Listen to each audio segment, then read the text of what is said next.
Hello, for the final time of our semester. We're going to go over some of the final test 3. All right. So thank you for joining. Thank you for meeting me half an hour later than usual. I hope that didn't require a sacrifice on your part.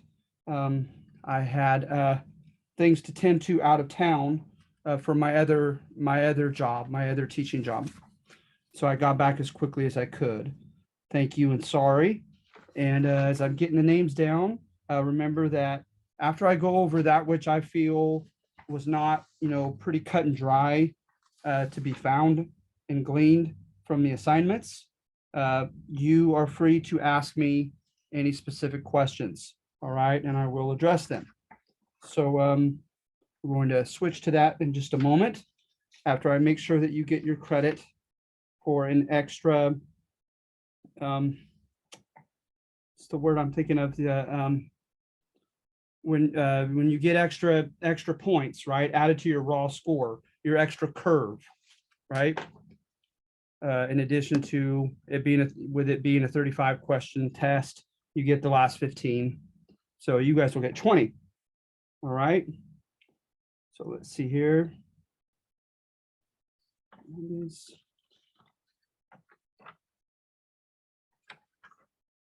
I just don't know how to hasten this. I apologize as far as any other way of doing it. Let's see.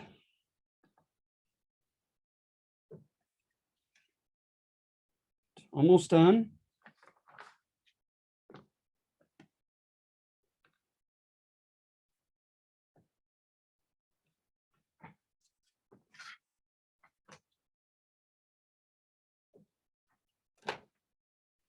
All right.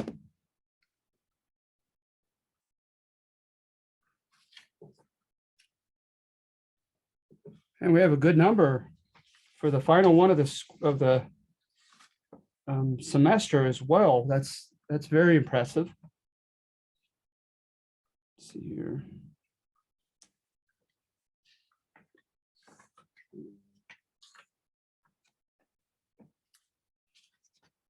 Yeah.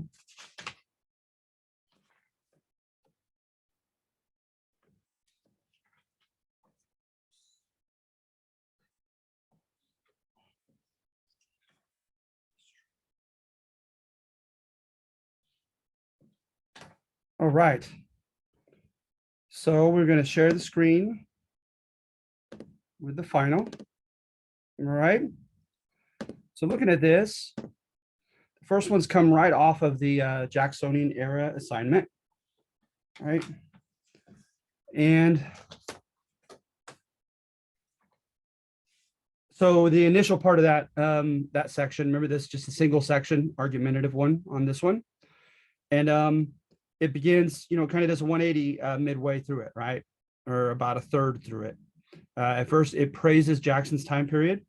It, goes over some of the observations of Alexis de Tocqueville, a French guy traveling through 5 of the states at that time, and what drew his attention about Americans as opposed to his French compatriots.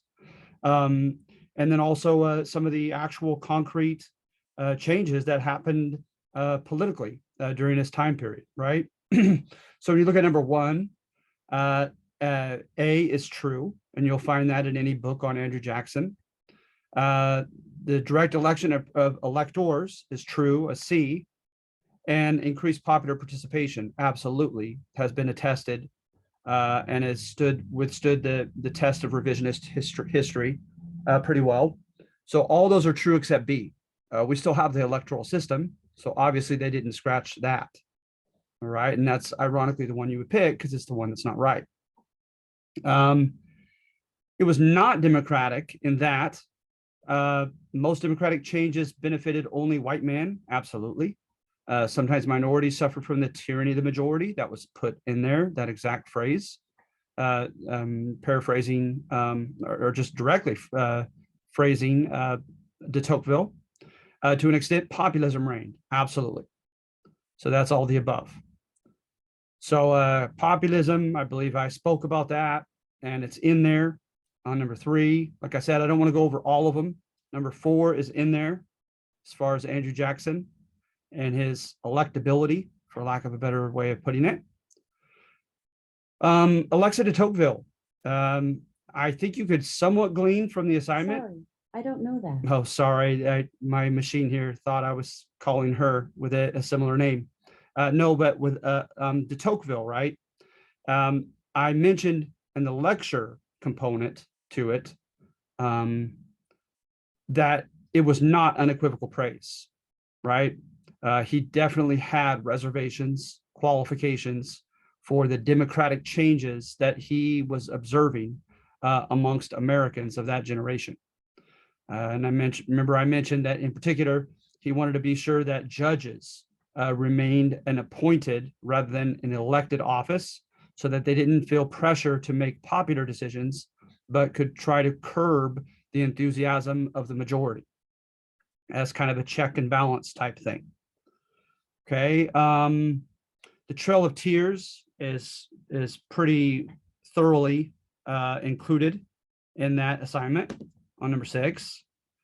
So like I said, if you want to go to any of the specific ones that I'm skipping when I'm finished, I'll address it for you. But this is just using my inference from what I believe is pretty easily gleaned from the assignments and that which isn't. All right. Number 7 should be gleaned from it as well. That is from the next assignment, antebellum westward expansion. And number 7 applies to number 2 on that assignment. And I think you'll find that the primary sources and so forth indicate that there was a pretty overt case of racism, of discrimination, of prejudice against Hispanics, Native Americans, African Americans, etc. All right. The Chicano perspective versus court American history of the Alamo. And absolutely, because as put in that section, technically it was over Santa Anna's new Siete Leyes constitution that was uber conservative and took a degree of representative and democratic government and local autonomy away from the people with that new constitution. But according to Chicano historians, they contend that was a convenient pretext, a so-called excuse, right, to grab that land from Mexico. Number 10 also could be gleaned. It's an argumentative point, but can or can you not find it in the assignment? And you should be able to. That very argument, blaming the generation itself, not just those in control. Okay, and that's a very subjective point, that the Mexican-American War was a popular vote, a popular war in 1846. Number 11, the unhealthy habit and combination of stigmatizing the quote other and justifying war for his land, right out of the handout. Again, we're still dealing with antebellum westward expansion assignment, but you should find it right out of that. Frederick Jackson Turner's thesis, right? Indiscriminate dangers, indiscriminate opportunities. The West renewed meritocracy. So what determined in the West who was going to prevail? Talent, hard work, and luck. Okay.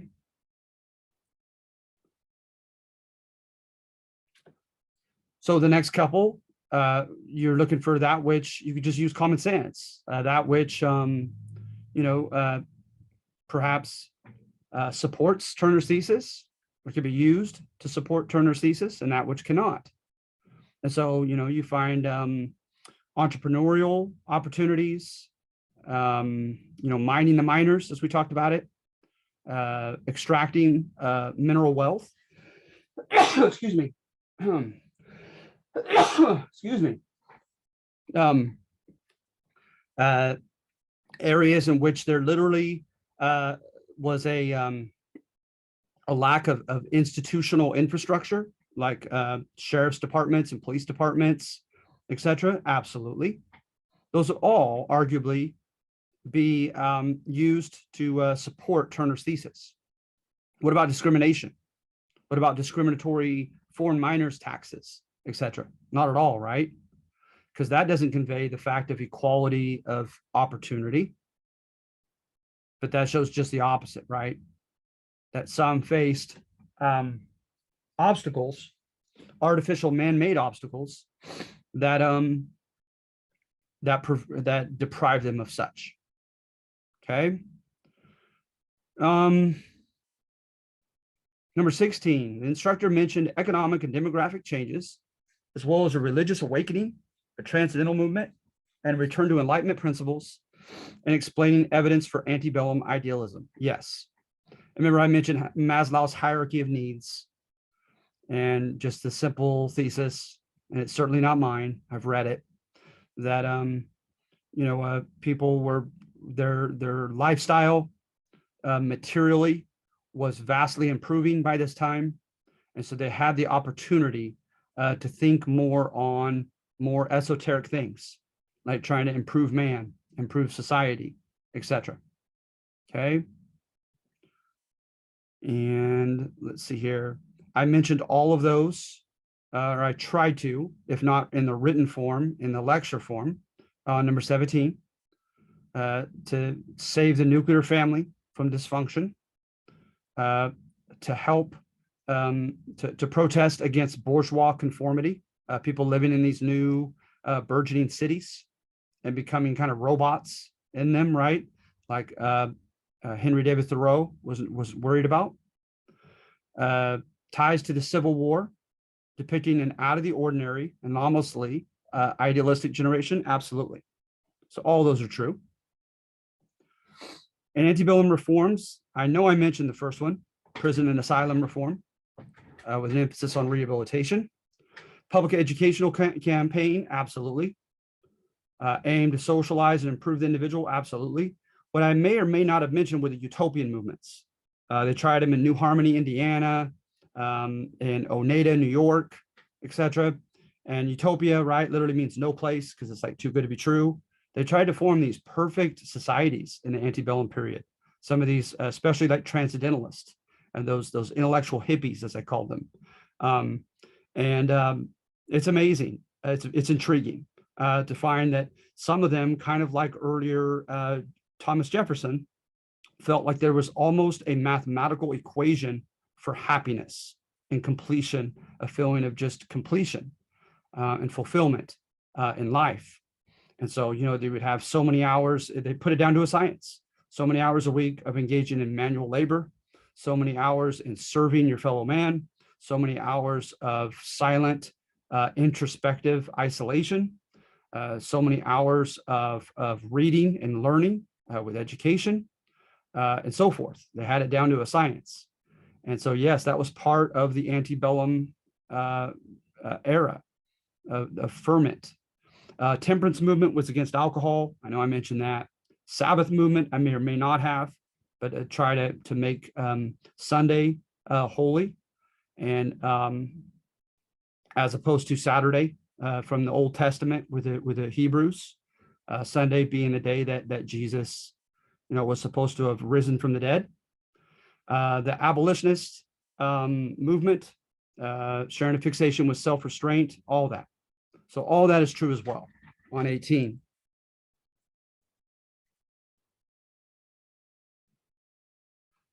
So court history of the Civil War, remember, is that a small minority, a numerical minority, predominantly in the North, made enough noise, right, in forcing the country to have discourse on the topic of slavery.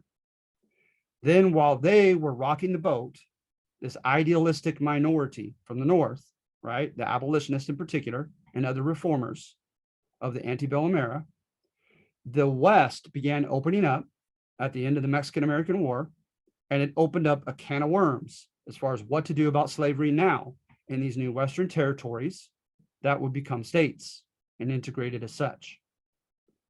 And then in addition to that, you have the timely evolution of Abraham Lincoln, who is not depicted as an abolitionist from the start, but as a moderate who slowly evolved towards something approximating an abolitionist by the time he was killed. Okay, that's court history. Anything otherwise is wrong. Radical Republicans were the political wing of that minority that made a lot of noise and ruffled a lot of feathers in a good way to force the country to come to terms on slavery, right? So they were not the conciliatory arm of the Republican Party. They were the troublemakers, and they were proud of it. Okay. The polarizing advance in the West, particularly, right? You look at all those, and I should have gone over all of them. All those should be true on number 23.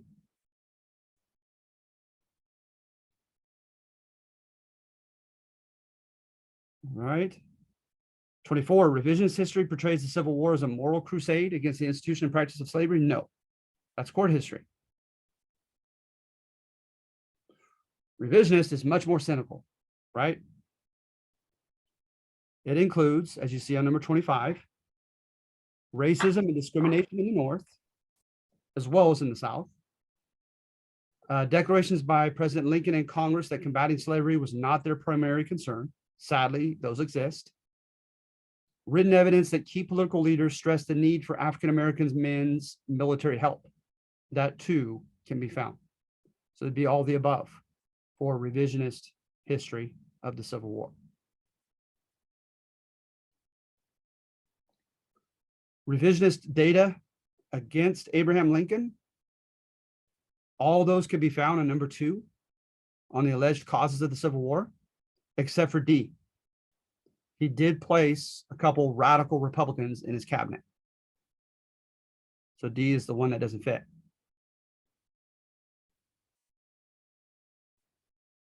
Then moving on to 27. The textbook contends that the Free Soil Party's formation signaled the inability of the existing two parties to contain the political passions created by the slavery issue. That is true.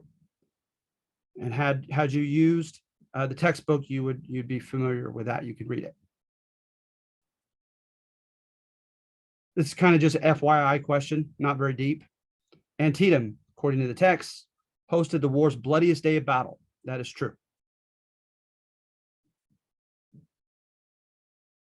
Number 29, the textbook contends that Union leader George B. McClellan's tenacity and willingness to sacrifice soldiers helped defeat the Confederacy. No.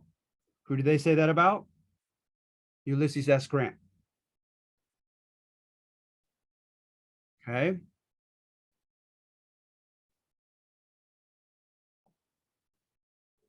Number 30, at the end of the war, Grant's army deprived Richmond of resources and trapped Lee's mobile army, and Sherman helped break the will of the South with his destruction of Atlanta and march through South Carolina. That's true.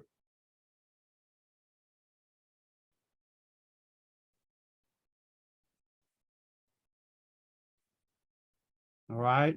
Dunning's thesis. I'm not just going to give that one, okay? But just remember that you could find it in number 2.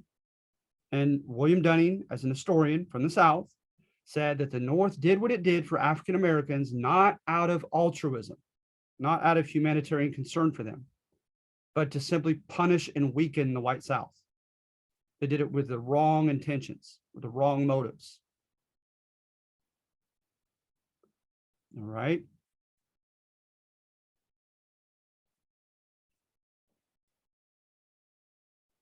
The one that doesn't fit on 32 is B. An overwhelming majority of freedmen initially elected to office had been plantation slaves that eventually, according to Eric Foner, came to be, but not right off the bat. He contended that a much more gradual evolution happened, whereby the first year, the first elections, ushered in those who you might easily guess would have been elected by their fellow, quote, Negroes. those who had been pastors in Black churches, those who had been freed as children, or perhaps even before their generation, and lived in a free Black community most of their adult life. Those who had some semblance of education were kind of naturally looked up to by the African Americans. But Foner says it gets interesting in 2 to 3 years into Reconstruction, that demographic that I just mentioned began to be looked upon a bit like Uncle Tom's, whereby they wanted people straight from the plantation field who were illiterate, etc. Of course, not the fault of their own, to be represented, to represent their people, but not right away. Okay. How about 34? What was not associated with radical or congressional Reconstruction? Education for freedmen? Absolutely. Land redistribution? They spoke of that. Okay. But according to the big historians, like I mentioned, Foner, Dubois, and others, Nash, they contend that ultimately that generation did not have the stomach for land redistribution, taking from some to give to others. State level safety net legislation? Absolutely.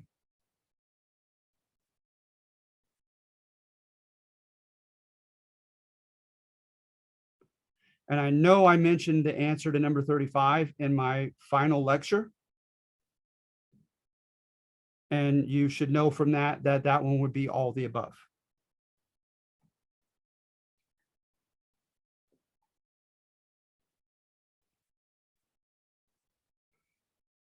All right, so that's what I felt entailed anything that was not, perhaps pretty clearly gleaned from the assignments.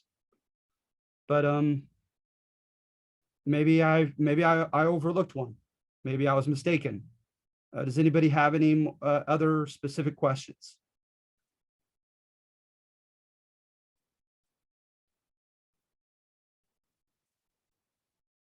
Julie. Sorry, I was just a little confused. I wasn't sure if you answered number 9. I don't know if I somehow missed it or if it got like connected with number 8. I wasn't sure. If you didn't answer, it's fine. I just wasn't sure if you did and missed it. No problem. Yeah, I mean, to be honest, I kind of circumvented them. So like, let's take a look at more specifically. Number 9, Court American History of Texas Independence highlights Mexico's refusal to accept further Anglo settlers into Texas, the April 6th colonization law, and Anglo opposition to Santa Anna's exceedingly conservative constitution that undercut representative and local government. That is all on number 9 true. That's usually the interpretation we received as kids, right? Okay, yeah, because that's what I put down, but I didn't know if I had mixed the two for some reason. No problem. Thank you, though. No problem. So yeah, number 9 is true. Okay. Hi, instructor. I did have a question, and once again, you might have gone over this, but I was having a difficult time hearing for a minute. Number 10, I'm struggling with that one. Okay, that's okay. So yeah, on that one, I mentioned that was very subjective. That people can definitely disagree with me on that one. But on number 10, you will find that in the argumentative assignment, that the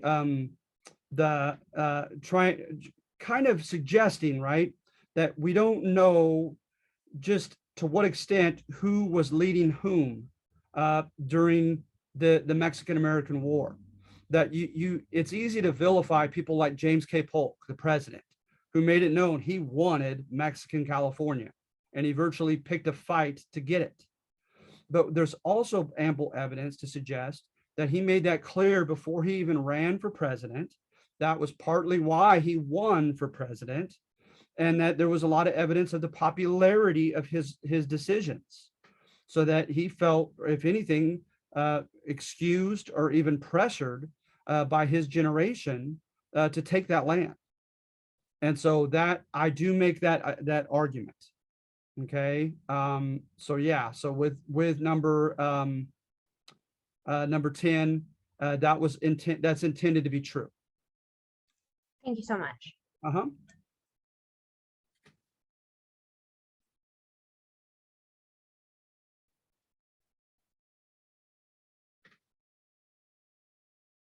Anybody else?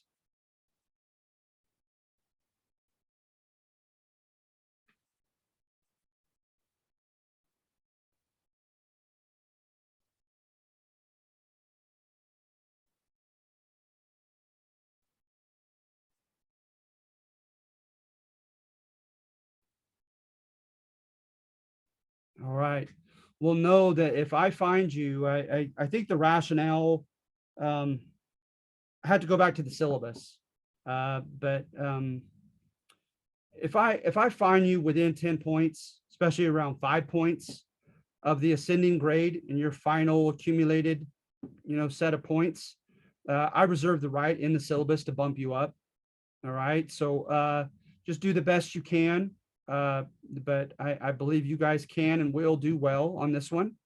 And thank you for your patience for regarding my slow pace in getting your assignments corrected. And as I'll be doing almost nothing but that the next week. And so just thank you for that, and do the best you can on this. Please remember, in your case with this particular semester, Thursday night, try to get it in by Thursday night, midnight, including any other makeup assignments that you'd like to do, that you have currently a zero, a lack of submission on, because 25, 30 points, that can really add up. Better than nothing, better than 0 points. All right. So yeah, congratulations on getting through the semester. I don't think intellectual rigor wise that my class was that difficult, but the pace was no joke. And so for no other reason, I applaud you for keeping up pace wise with all the assignments. All right. So yeah, if there aren't any other questions, you guys, that's all I have for the week and for the whole semester. This is it. Thank you so much. Thank you. So you guys take care in school, take care in your personal lives. I wish I had had the chance to meet you. And Thank you. I have a question on number 34. Was it B? so 34. Yeah. See here. Was not associated with radical or congressional reconstruction. So yes, B is the one you're choosing. Land redistribution. They Okay, mentioned thank it. you. They even flirted with it, but they did not carry it out. It did not stick. Yeah. All right.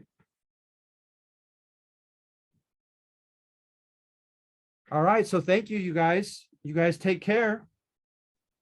Thank you, you as well. It was nice Bye. having you. Thank you. You too. Bye. Hi, Professor. Do you mind staying after class for a few minutes? Not at all.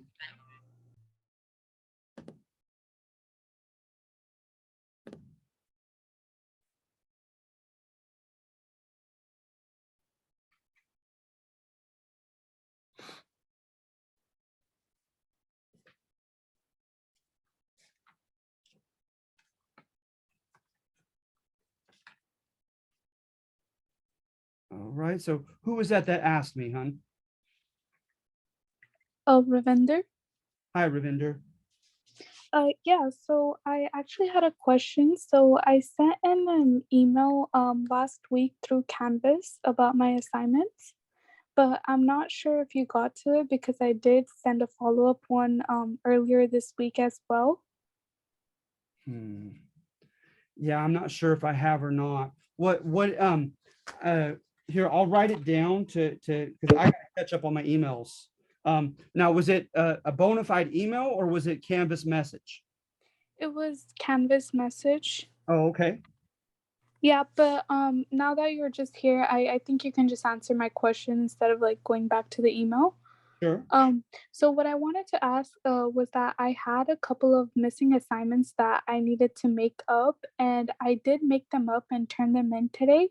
So my question was about like the point deduction because I was reading on the syllabus how the most that you can get was a 40 out of 50 if it was late because you would deduct off 10 points.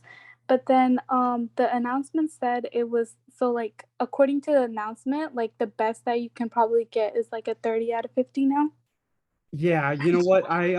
Let me take a look at my syllabus and see if I kind of hamstrung myself into deducting no more than 10. But to be honest, it's been my practice, it's been my common practice, Ravinder, Mhm. at the end of the semester, especially in the regarding the fall and the spring, when literally an assignment has turned in like 3 to 4 months late.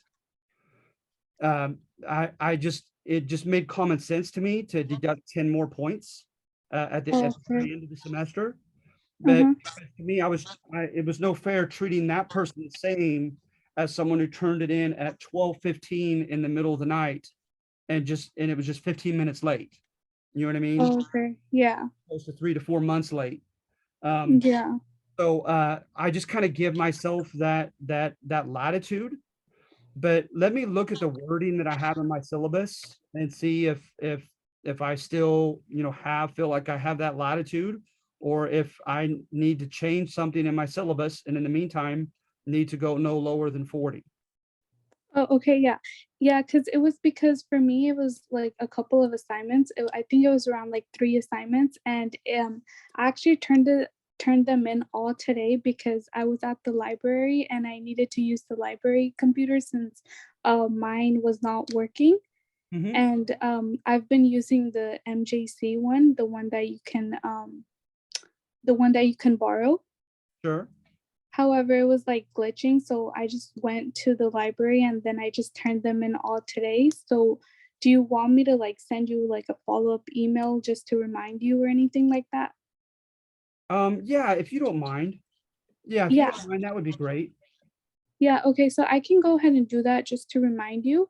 And then my last question was that I know that you said that if we attended the Zooms, we can get like 5 points extra. Mhm. So I was looking at the gradings for my assignments. So just like for example, on one of my assignments, say if I got like a 49 out of 50, so that pretty much meant that like my raw score was probably around like 44 out of 50, and then plus 5 would be like 49 out of 50, correct? Yes, ideally that would be it. Okay. Yeah, let me take a look. Like I said, as I mentioned, for whatever reason, um, I don't have a check mark for every single assignment from the students. Okay. So there are about 2 assignments, 2 maybe 3, in which no single person received an extra point. Okay. But those accepted, every other one, yes, every other one, it ought to have your extra credit points added to it. Okay. Yeah, so I was just looking through the assignments and then I pretty much figured that that would be my raw score and then plus 5 would give me the one that's on there, you know? Uh-huh. Okay, yeah. So those were just my questions and then I'll go ahead and send you an email just to remind you so you can grade the work. Okay, thank you. All right, thank you so much and thank you for a good semester. I hope you have a nice You as day. well. You too. Thank you, hon. All right, bye. All right, bye-bye. Giovanna Garcia, are you okay?